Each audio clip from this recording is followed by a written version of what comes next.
Let's talk about you, Borderless. You're doing something fantastic. You're Yes. training people.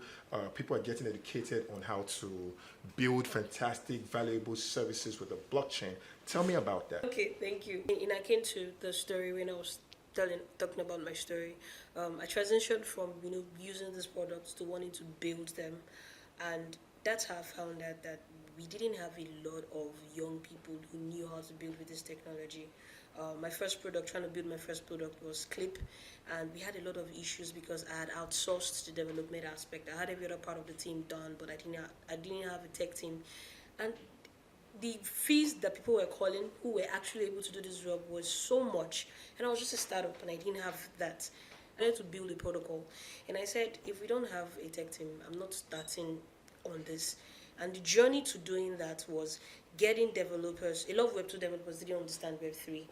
A lot of them thought, oh, the infrastructure should be so different. It's still the same front end. Web3 That's will always facts. Once need you front put end. them on the Bitcoin core code base, they flop.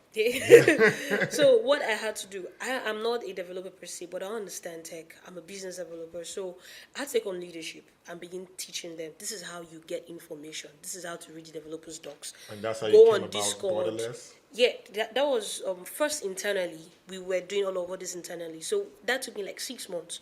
By the time we were done, it was June 2022. And then I said, since we've done these things internally, why don't we do them externally Give it to the for other public. people? And let's make it free for others. And so we started that. That came with its own issues and its own troubles, because we had people who thought tech was very easy.